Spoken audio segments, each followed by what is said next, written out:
Ya, warga ini di kawasan Australia ya, ini wajib memakai masker. Jadi kalau ada warga yang keluar rumah dan tidak menjaga jarak, wajib menggunakan masker. Yang tidak mematuhi protokol kesehatan ini didenda ya dengan 2 juta rupiah. Oh, kalau dirupiahkan 2 juta? Bukan 250.000? Bukan, kalau di Indonesia 250.000 ya.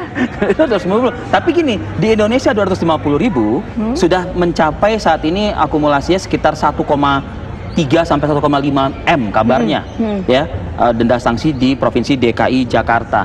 Jadi sebetulnya ya sekali lagi kalau di Australia ini diberlakukan wajib saat ini, tentu ada alasan, tentu ada apa. Tapi pertanyaannya, implementasi sanksi yang berlaku ini tegak atau kayak di Indonesia nih, kalau misalnya nggak sanggup bayar, nyapu aja deh, gitu loh. Nah kalau nyapu ya besok nggak pakai masker lagi dong. Kita coba tanyakan ya, Vi ya. Tanya siapa sih pagi ini nih? Ada siapa, Vi? Ya sebetulnya sih bukan orang lain sih sebetulnya ya. Saya ingin menyapa, mendengar juga dan melihat wajahnya nih. Sinta Puspitasari, selamat pagi. Selamat pagi Arif Fadil, selamat pagi Gina Vita, selamat pagi Jakarta. Sehat. Alhamdulillah. Sinta ini warga negara Indonesia yang saat ini menetap ya di Melbourne, Australia ya, Sin ya? Iya. Sin, dengan informasi yang tadi saya Gina Vita bacakan, mungkin bisa didalami oleh Sinta nih, penerapan masker yang wajib kabarnya di sana sekarang. Iya, memang ini adalah lockdown kedua yang dilakukan di Australia, khususnya di Victoria, Melbourne.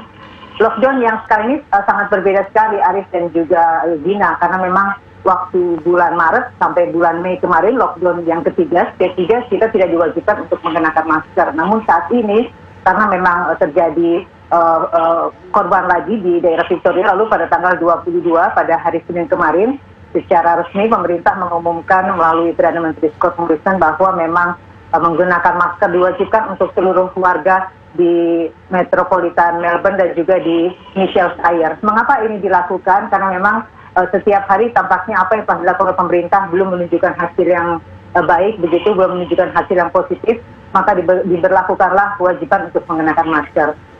Pengumuman dilakukan pada tanggal 22 Juli, hari Senin pukul 3.55 waktu Melbourne, begitu, dan diberlakukan pada keesokan harinya, yaitu pada hari Selasa tanggal 23. Jadi ini adalah hari ketiga untuk menggunakan masker.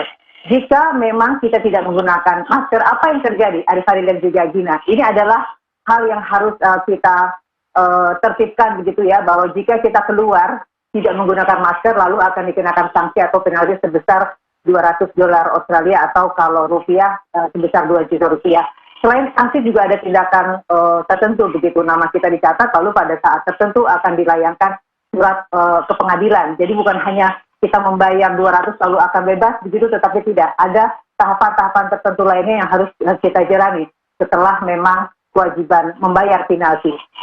Tidak ada alasan kita tidak menggunakan masker dengan alasan, oh saya nggak punya masker nih, karena dalam setiap tempat pemukiman, di apartemen, tempat tinggal seluruh warga, ada tim medis 24 jam dan juga tim pengamanan yang mereka menyediakan masker. Mengapa disediakan masker? Karena memang pemerintah secara mendadak mengumumkan bahwa masker harus dikenakan pada tanggal 24, lalu pada tanggal 23 pengumuman dikeluarkan. Jadi karena itulah di seluruh Melbourne terdapat masker-masker di tempat tinggal. Jadi tidak ada alasan kita tidak bisa menggunakan masker karena tidak punya atau alasan lainnya. Arif dan Dina. Kalau untuk pemberian sanksi denda tadi Sinta sebutkan, ini apakah kemudian memang penerapan sanksinya ini seperti apa? Maksudnya seperti ini, apakah kemudian memang ini dilakukan misalnya sanksi dendanya berupa tilang elektronik atau memang ada petugas-petugas yang kemudian dikumpulkan di beberapa titik-titik tertentu di wilayah Australia? Iya, sejak tanggal 19 Juli 2020 lalu ini ada kawasan postcode, dalam arti P3 ini bukan hanya lockdown per wilayah, tetapi per postcode, per nomor kode. Misalkan saya tinggal di postcode 3000, saya tidak boleh melebihi jangka saya berjalan kaki atau ke supermarket di luar area itu. Kalau saya berjalan di postcode 3001, maka saya dikenakan penalti sebesar 1.800 atau kalau rupiah sekitar 18 juta begitu.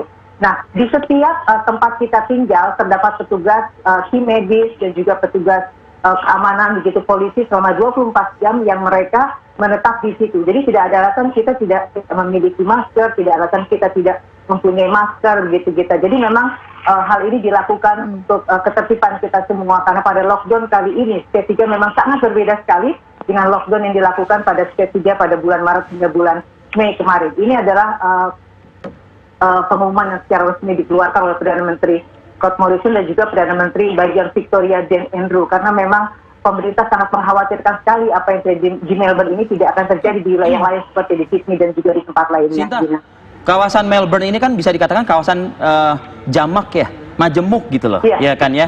Ya buktinya Anda representasi Republik Indonesia juga menetap di Melbourne, belum lagi negara-negara lain begitu. Nah, bentuk partisipasi masyarakat di Melbourne dengan adanya aturan ini, mereka apa? Takutkah sehingga mereka harus mentaati, atau ya itu cuek ya kan dan lain sebagainya? Iya, ini adalah tahapan-tahapan yang harus kita lalui. Pertama, pada tahapan lockdown pertama, seminggu kemudian diwajibkan untuk kita tidak boleh keluar rumah hanya dalam jangka waktu posko tertentu begitu. Saya sempat mengambil gambar pada hari Minggu kemarin. Itu adalah saat terakhir pemerintah mengumumkan bahwa kita tidak boleh keluar dari posko tempat kita tinggal. Saya pergi ke suatu pasar begitu, dan hari itu pasar memang agak ramai sekali karena diperbolehkan. Hari itu kita membeli hanya untuk 1 hari, setelah itu kita menetap di rumah untuk kembali di posko masing-masing begitu. Mengapa warga sangat tertib? Mengapa warga selalu mentaati peraturan yang diberikan oleh pemerintah? Walaupun memang di Melbourne ini banyak pendatang yang tinggal di sini termasuk saya. Karena memang apa yang dilakukan oleh pemerintah ini setidaknya kita mentaati peraturan, kita mentaati apa yang dilakukan pemerintah adalah kebijakan yang sangat positif sekali. Lihat dari dampak yang kemarin pada bulan awal Juli ada 199 kasus, sempat menurun ketika memang Perdana Menteri Australia Scott Morrison menutup pintu gate secara resmi. Ini adalah penutupan pertama yang dilakukan selama 100 tahun, Arif. Jadi selama 100 tahun baru kali ini pintu tersebut ditutup secara resmi oleh Perdana Menteri Australia. Itu terlihat dari menurunnya tingkat penderita virus di sana. Walaupun memang secara resmi pemerintah tidak mengumumkan berapa persen, tetapi ada hal positif dan dampak yang luar biasa dengan penutupan tersebut. Warga di sini tidak ada yang mengeluh begitu ya, tidak ada yang mereka merasa nggak enak pakai masker atau lain sebagainya. Karena memang kita sama-sama ingin menjaga Melbourne bahwa bisa ke depannya lebih baik lagi dan kita bisa hidup normal. Walaupun memang pemerintah mengatakan jangan berharap untuk bisa hidup normal secepat mungkin, karena lockdown yang ketiga ini sangat lebih berat dibandingkan lockdown pertama pada bulan Maret dan bulan Mei kemarin. Jadi memang warga diharuskan untuk tertib. Baik, Sinta Puspitasari, harapannya adalah kami mendoakan Anda, masyarakat Indonesia yang ada di sana sehat, tetap sehat, begitu. Dan kita sebagai representasi pemerintah Indonesia yang ada di sana, ya seharusnya kita mentaati gitu ya, peraturan yang memang diterapkan oleh negara orang. Sinta Puspitasari, terima kasih.